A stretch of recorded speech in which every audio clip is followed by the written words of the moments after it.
वो ना सुनते हैं, ना समझते हैं, ना मानते हैं, और ये लंबे समय तक चलता रहे, लगातार ऐसी घटनाएं हो, तो ये तय हो जाता है कि कहीं ना कहीं कुछ न कुछ गड़बड़ है। इसीलिए ये हमारी मान नहीं रहे या हमारी सुन नहीं रहे। अगर ऐसा आपके साथ है तो ये वीडियो आपके लिए मददगार साबित होगा। नमस्कार, मैं doctor Praveen Mohil NLP master practitioner रूबरू हूँ एक नए टॉपिक के साथ। और टॉपिक हमारा है कि ना वो सुनते हैं ना वो समझते हैं, करें तो क्या करें। आज इस वीडियो संदेश से मैं NLP के बेसिक कंसेप्ट यानी कि जो हमारा जो माइंड है, इस माइंड के बेसिक कंसेप्ट को शेयर कर रहा हूँ। और इसमें मेरे पिछले 20 सालों का स्टूडेंट के साथ सीखने का तजुर्बा है, या इस घटना में है क्या, इसकी बेसिक मैकेनिज़्म क्या है। मैकेनिज़्म ऐसे समझिए, एक मैं हूँ और एक मेरा सराउंडिंग है जो नहीं मानता। वो कोई भी हो सकता है, वो स्टूडेंट हो सकता है, टीचर हो सकता है, स्पाउस हो सकता है, पेरेंट्स हो सकते हैं। वो दो चीज़ें के बीच की बात है कि ये कह रहा है कि ये मेरी बात मानता नहीं, सुनता नहीं, समझता नहीं। तो इसको समझने की कोशिश करते हैं कि ये आई है, ये मैं हूँ, और ये मेरे लव्ड वन हैं जिनसे मैं बहुत प्यार करता हूँ। मैं चाहता हूँ कि ज़िंदगी में कामयाब हों या ये हेल्दी रहें या सुखी रहें, बट ये मानते नहीं। याद रखिए कि सबसे पहली बात कि मुझे ये वीडियो मेरे लिए का मतलब है कि आपकी जिनसे शिकायत है उनके लिए नहीं है। आपके लिए है कि आपके दोस्त या आपके पेरेंट्स या आपके बच्चे नहीं मान रहे। सपोज करो कि मेरे पेरेंट्स नहीं मान रहे, तो ये मेरे पेरेंट्स के लिए वीडियो नहीं है, मेरे लिए है। मुझे समझना है, यानी कि सेंटर में जो मैं हूँ, क्योंकि मुझे ही तो फील हो रहा है ना कि ना वो मानते हैं, ना समझते हैं, ना सुनते हैं। चलिए, तो पहली बात कि याद रखिएगा कि दोनों ही प्रभावित हैं इसमें। ये इसलिए कि हम लोग ऐसा सोचते हैं कि मुझे तो बहुत फ़र्क पड़ रहा है, मैं तो बहुत चिंतित हूँ, मैं बहुत वरीड हूँ, बट इसको यानी कि मेरा जो टारगेट है उसको कोई फ़र्क ही नहीं पड़ रहा। माइंड का साइंस ये कहता है कि दोनों को ही फ़र्क पड़ रहा है और दोनों का ही पॉजिटिव इंटेंशन है। अगर मेरे पेरेंट्स मेरी बात को नहीं मान रहे हैं तो इसके पीछे उनका कोई ना कोई पॉजिटिव इरादा ज़रूर है। हो सकता है वो इरादा मुझे ना पता हो सकता है वो इरादा मुझे ना पता हो सकता है मेरे दोस्तों को भी ना पता हो सकता है मेरी सोसाइटी को भी ना पता हो सकता है मेरे इलाके के लोगों को भी ना पता हो, बट उनका कोई ना कोई पॉजिटिव इरादा ज़रूर होता है। क्योंकि ये माइंड ऐसा कोई काम करता ही नहीं जिसमें उसको कोई ना कोई लाभ नहीं हो या नुकसान की कमी ना हो। ये कभी नुकसान को बढ़ाना नहीं चाहता और लाभ को कभी भी कम नहीं करना चाहता। तो याद रखिएगा कि दोनों का पॉजिटिव इंटेंशन है। एक्शन बेशक ऑपोजिट हो सकते हैं या डिफरेंट हो सकते हैं। ये पहला कंसेप्ट है। नंबर 2 में हम कहते हैं कि वो सुनते ही नहीं हैं और वो मानते भी नहीं हैं।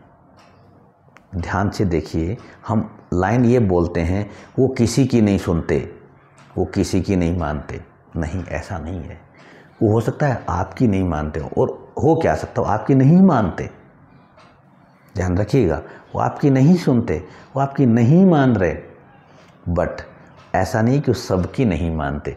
कुछ लोग हैं उनके पास, वो हो सकता है उनके दोस्त हों या कोई ना कोई ऐसा है जिसकी वो मानते भी हैं और जिसकी वो सुनते भी हैं।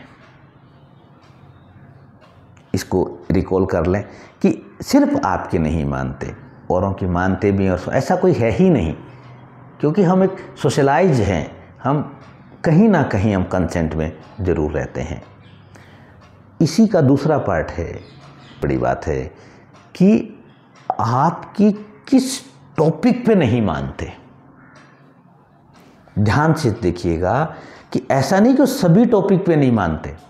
आपके कुछ ही टॉपिक हैं, वो 1 हो सकते हैं, 2 हो सकते हैं, 3 हो सकते हैं, 5 हो सकते हैं, 10 हो सकते हैं, 20 हो सकते हैं, बट आपकी पूरी जो लाइफ है तो आपकी पूरी ज़िंदगी है। अगर मैं मेरे पेरेंट्स की बात कहूँ, उन्होंने मेरे को इतना बड़ा किया है, इतनी सारी चीज़ें, सब में वो नहीं मानते, ऐसा पॉसिबल नहीं है। वो कुछ ही चीज़ों पे नहीं मानते। अगर मेरा बच्चा है तो कुछ ही चीज़ों में नहीं मानता है। ध्यान से रखिएगा, पर्टिकुलर टॉपिक पर ही ऐसा है, पूरी लाइफ के लिए ऐसा नहीं है, ये पॉसिबल नहीं है। ये मैं नहीं कह रहा हूँ, ये रिसेंट एडवांस रिसर्च कह रही है। व्हाट एग्जैक्टली आई वांट, यानी कि मैं एग्जैक्टली क्या चाह रहा हूँ, जो वो बच्चा मेरी बात मान नहीं रहा या मेरे पेरेंट्स मान नहीं रहे। व्हाट एग्जैक्टली यू वांट, और ये बात कहने से पहले कंफर्म करना ज़रूरी होता है खुद से कि मैं मेरे पेरेंट्स से क्या चाह रहा हूँ। अक्सर ऐसा देखा गया है कि हमारे वर्ड्स कुछ अलग होते हैं और हम चाह कुछ अलग रहे होते हैं। कई बार, हालांकि वर्ड से कम्युनिकेशन केवल 7% ही है, बट कई बार वो 7% ही बहुत डोमिनेट करता है। तो एग्जैक्टली हमें मालूम होना चाहिए कि मैं क्या चाह रहा हूँ, और ये कन्फर्म होना चाहिए कि मैं क्या चाह रहा हूँ। और यहाँ पर आपको खुद को आंसर करना है, being a parent, being a teacher, being a student, कि एग्जैक्टली व्हाट आई वांट, कि मुझे क्या चाहिए। और चाहिए का मतलब क्या है, यहाँ पर एनएलपी क्या कहती है कि टाइमलाइन पे आपको पता होना चाहिए, आपके पास पूरी सीक्वेंस मालूम होना चाहिए। अभी आप ये जो काम चाह रहे हो, इसका सीक्वेंस क्या होगा, इसका प्लस माइनस क्या होगा, यानी कि अभी ये है, 6 महीने बाद क्या होगा, 1 साल बाद, पूरी जो टाइमलाइन जो है वो आपको मालूम होनी चाहिए। और साथ के साथ आपको उस बच्चे की या उन पेरेंट्स की टाइमलाइन को भी आपको ध्यान में रखना, यानी कि जो कुछ गेम होगा वो टाइमलाइन के ऊपर होगा। इसको मैं दोबारा स्पष्ट करूं कि आप एक बच्चे से कह रहे हैं कि वो कबड्डी में चैंपियन बन जाए, उसने कभी वो कबड्डी खेला ही नहीं, और आज उसकी उम्र मान लो 20 साल हो गई है, 30 साल हो गई है, तो उसकी टाइमलाइन में जाना होगा और फिर हमें कंफर्म करना पड़ेगा कि हम क्या चाहते हैं। फियर ऑफ पर्सोना ये टॉपिक आता है, इमेज कॉन्फ्लिक्ट। मैं भी उसका एक भागीदार हूँ। ऐसी सिचुएशंस में मेजॉरिटी में ये देखा गया है, जब हम 1-on-1 जब काउंसलिंग करते हैं, जब हम बात करते हैं पेरेंट्स से और स्टूडेंट से, तो ये देखा गया है कि फियर ऑफ पर्सोना, फियर यानी कि डर, पर्सोना यानी कि पर्सनैलिटी, यानी कि हमारा जो ताज, हम एक ताज पहन के घूमते हैं कि I am this, I am honest, I am professor, I am doctor, I am engineer, I am so, एक ताज लिए घूमते हैं। कहीं ऐसा तो नहीं कि आपको, जैसे मैं मेरा ही एग्जाम्पल हूँ, कहीं ऐसा तो नहीं कि मुझे मेरे ताज की फिक्र है, ना कि मेरे घर वालों की फिक्र है। अगर मैं फादर की तरह बात करूं तो कहीं ऐसा तो नहीं कि मुझे मेरे ताज की फिक्र है, ना कि मेरे बच्चे की फिक्र है। चेक करना बहुत जरूरी। इसको बोलते हैं इमेज कॉन्फ्लिक्ट। ध्यान यहाँ ये रखना है कि 2 लोग हैं, दोनों की इमेज अलग अलग हैं। आप देखिए, दोनों की इमेज अलग अलग हैं, काम सेम हो सकता है, पर्सनैलिटी अलग अलग हैं। तो फियर ऑफ पर्सोना बहुत बड़ी परेशानी का कारण अभी देखा जा रहा है। ये छुपा रुस्तम जिसको कहते हैं, वो है ये कि आपकी जिससे नहीं बन रही है। मैंने पहले ही कहा था कि वो स्पाउस हो सकता है, वो बच्चे हो सकते हैं, पेरेंट्स हो सकते हैं, स्टूडेंट हो सकते हैं, टीचर हो सकते हैं। उस नहीं बनने से आपका कोई सेकेंडरी गेन तो नहीं। ध्यान से समझिए, सेकेंडरी गेन उसको कहते हैं कि एक नुकसान हो रहा है दुनिया की नज़र में, एक नुकसान हो रहा है दुनिया की नज़र में, हो सकता है वास्तव में भी हो रहा हो, बट उससे एक छोटा सा फ़ायदा होता है, बट वो बड़ा मज़ेदार होता है। जैसे अगर मैं अल्कोहल ड्रिंक करता हूँ, रेगुलर कर रहा हूँ, तो उसके पीछे कहीं ना कहीं मेरा कोई रिलीफ है, कहीं ना कहीं मेरा जॉय है। या फिर जैसे कोई आदमी चाय बहुत ज़्यादा पी रहा है, उसको पता है कि चाय बहुत ज़्यादा नुकसान करती है, बट उसके पीछे कहीं ना कहीं उसको रिलीफ है, कहीं उसको बेनिफिट है, उसको सेकेंडरी गेन बोलते हैं। बिल्कुल वैसे ही रिश्तों में भी सेकेंडरी गेन छुपे होते हैं। सेकेंडरी गेन छुपे होते हैं। और ये मैं नहीं कह रहा हूँ, ये हमारा माइंड का रिसर्च कह रहा है। यानी कि या तो सेकेंडरी गेन हो, इसका एक छोटा सा अपोजिट पार्ट होता है, उसको बोलते हैं इंटरनल ऑब्जेक्शन।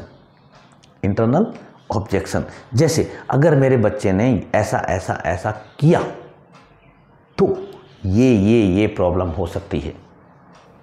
वो ओपन नहीं होती, वो ओपन नहीं होती।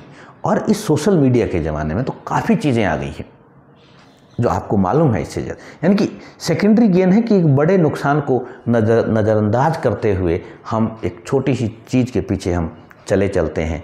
ये हमारा माइंड, वो छोटी चीज़ मैं कह रहा हूँ तो छोटी है, बट मेरे लिए अगर मैं खुद उसका भागीदार तो मेरे लिए बड़ी होती हैं। तो ये सेकेंडरी गेन या इंटरनल ऑब्जेक्शन, ये 5वां कारण है। यहाँ पे देखना ये कि दोनों के अपने अपने सेकेंडरी गेन हो सकते हैं। दोनों पार्टी, यानी कि ये इसके साथ नहीं बनती, इसके इंटरनल ऑब्जेक्शन हो सकते हैं और इसके भी हो सकते हैं। अब ये आदमी मैं हूँ, मैं इसका तो कुछ नहीं कर सकता, बट मैं अपने आप से कर सकता हूँ। मैं इसकी टाइमलाइन में नहीं जा सकता, बट मैं मेरी टाइमलाइन में जा सकता हूँ। तो ये 5 ऑप्शन जो मेरे अब तक के अनुभव से और NLP के लिटरेचर से सामने आए। अब सवाल है कि इसका सॉल्यूशन क्या करें साहब।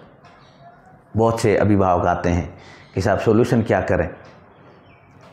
सॉल्यूशन 3 ही शब्दों में है। सॉल्यूशन 3 वर्डों में, 3 वर्ड्स में है, और तीनों वर्ड्स हैं खुद के लिए, और हमें इन प्लेस ऑफ करना है, यानी कि इसकी जगह पर। इसकी जगह पर तीनों वर्ड क्या हैं। एक पहला वर्ड है एक्सेप्ट। जैसे मेरे साथ कोई भी चीज़ हो रही है, मैं एक्सेप्ट करूं। एक्सेप्ट करने का मतलब क्या? एक्सेप्ट करने का मतलब ये मैं प्रैक्टिकली आपको शेयर कर रहा हूं। एक्सेप्ट करने का मतलब है कि आपका कोई दोस्त होगा, आपका कोई मेंटोर होगा, आपका कोई काउंसलर होगा। ऐसा कोई आदमी नहीं जिसका कोई दोस्त ना हो, ऐसा कोई आदमी नहीं जिसके पास मेंटोर ना होगा। आप उनके सामने एक्सेप्ट करिए, आप उनसे शेयर करिए, उनको सामने रख दीजिए कि सर मेरे सामने ये प्रॉब्लम है। डेफिनेटली लोग कहते हैं ना कि दुनिया मज़े लेती है, ऐसा नहीं है साहब। ये मेरा अनुभव है, आपके साथ हुआ होगा। तो आप वहाँ पे शेयर कर दीजिए कि आप देखेंगे मैजिक होगा। होने चाहिए आपके फ्रेंड, यानी कि आपको यहाँ से पता चलेगा कि हाँ ये मेरा दोस्त है। पहला एक्सेप्ट करिए, पहली चीज़। दूसरा एक्सेप्ट करके आपको इन प्लेस ऑफ, यानी कि मेरे पेरेंट्स हैं तो मुझे मेरे पेरेंट्स की जगह पे जाके सोचना है, मेरी पेरेंट्स की जगह पे जाके देखना है। अगर मेरा बच्चा है तो मुझे मेरे बच्चे की जगह जाके देखना है। अगर मेरा स्पाउस है तो मुझे स्पाउस की जगह पे जाके देखना है। अगर मेरा स्टूडेंट तो मुझे स्टूडेंट की जगह पे जाके देखना है। अगर मेरे टीचर हैं तो मुझे उनकी टीचर की जगह जाके देखना है कि इस सिचुएशन में वो क्या करते हैं।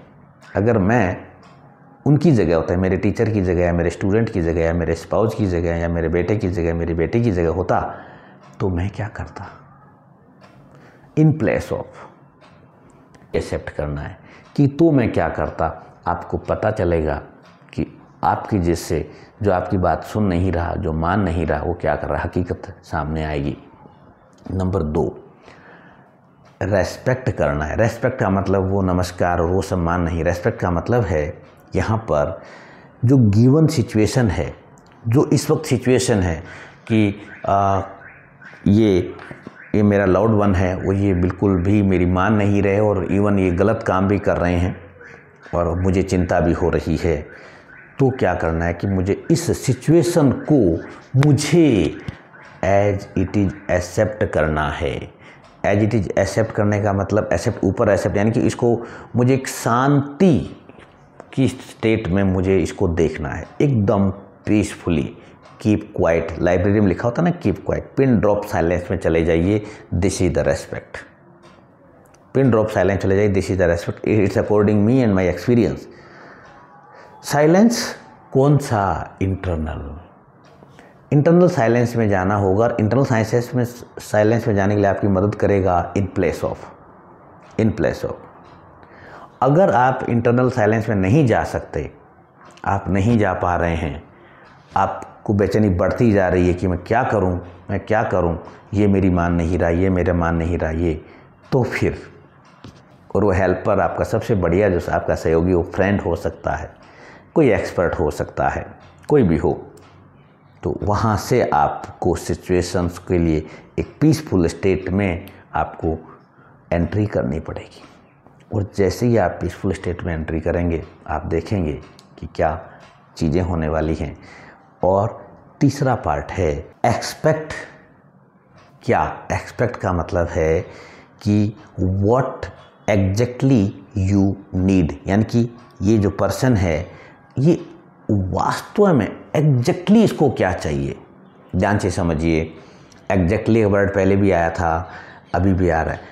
मुझे ये प्रॉब्लम है, मेरे ये लोग नहीं मानते, मुझे जो लोग मेरी बात नहीं मानते, मुझे एग्जैक्टली क्या मनवाना है, यहाँ पर ध्यान रखिएगा। स्पेसिफिक होना होगा।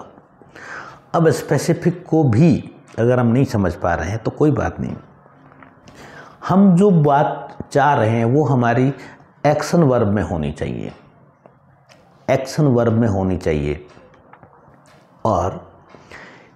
और इसको सिंपल को तो काउंटेबल होनी चाहिए। जैसे एक फादर कहता है कि मैं तुम्हारा अच्छा भविष्य चाहता हूँ, this is non action verb. मैं चाहता हूँ कि तुम खुश रहो, कि ये नॉन एक्शन वर्ब। आपका बच्चा है और मान लो इस स्टेट में है कि वो कंपटीशन की तैयारी वाली स्टेट में है, तो आप ये कह सकते, आपको ये कहना है कि बेटा मैं चाहता हूँ कि तुम इस एग्ज़ाम में तुम्हारा सिलेक्शन हो, सिर्फ एक, तुम्हारा इस एग्ज़ाम में ये सिलेक्शन हो, इस एग्ज़ाम में ये रैंक आए तुम्हारा ये। क्योंकि जब तक हम नॉन एक्शन वर्ब, तुम खुश रहो, तुम अच्छे बन जाओ, दुखी नहीं होना चाहते, अमीरी आ जाए, ये वर्ष में कोई भी घटना घटित होती हुई नज़र नहीं आती। और हर आदमी अपने अपने एंगल से उसको लेता है। जो आपका बच्चा है या जो आपके माँ बाप, वो उनके साथ जो खुशी थी वो अपनी खुशी लेंगे, उनके साथ दुख अपना दुख लेंगे और बात बिगड़ती है। तो बात को बनानी है हमें, तो हमें क्या करना है कि एक्शन वर्ब को काम में लेना है। एक्शन वर्ब वो एक्शन वर्ब होती है, जैसे मुझे पानी पीना है, ये एक्शन वर्ब है। मुझे प्यास लगी एक्शन वर्ब नहीं है। मुझे पानी पीना है ये एक्शन वर्ब, यानी कि साफ है कि मुझे पानी होगा और मैं पीते ही मेरा काम हो जाएगा। ध्यान से समझिए। मुझे गरीबी में नहीं रहना, ये एक्शन वर्ब नहीं है। मुझे अमीरी में रहना, ये भी एक्शन वर्ब। एक्शन क्या है? मुझे इतने पैसे चाहिए, मुझे इतने पैसे चाहिए। यानी कि आपका जो एक्सपेक्टेशन जो है that must be countable, that must be an action verb, that must be specific. क्योंकि स्पेसिफिक इसलिए ज़रूरी है कि जो आपका जो लव्ड वन है, आपका बेटा या बेटी या माँ या बाप या बहन या भाई या पति या पत्नी, उनका माइंड, यानी कि जब आपके वो कोऑर्डिनेशन में नहीं है तो वो नॉन एक्शन वर्ब को पकड़ ही नहीं पाते। वो एक दो बार सुनेगा, अच्छा अच्छा हाँ हाँ हाँ हाँ हाँ ठीक है ठीक है ठीक है, एक दो, अच्छा आज तो ये मान गए पापा जी, अच्छा आज तो मेरा बेटा मान गया, अच्छा आज तो मेरी बेटी मान गई। बट होगा नहीं वो। क्यों? क्योंकि हमने नॉन एक्शन वर्ब को काम में लिया है। इसलिए यहाँ पे एक्शन वर्ब को काम में लेना है। और अगर आपको वीडियो अच्छा लगा हो तो मैं चाहूँगा कि आप किसी ऐसे व्यक्ति को शेयर कर दें जिनकी ये मदद कर सकता है। और आपका कोई सवाल हो या आपकी कोई क्वेश्चन हो, आपकी क्वेरी हो, तो आप मुझसे पूछ सकते हैं, कमेंट बॉक्स में सवाल कर सकते हैं, आप मुझसे कॉल भी कर सकते हैं। और हाँ, अगर आपको वीडियो अच्छा लगा हो तो मैं चाहूँगा कि मेरे वीडियो को लाइक कर दें, शेयर कर दें और सब्सक्राइब कर दें। Thank you.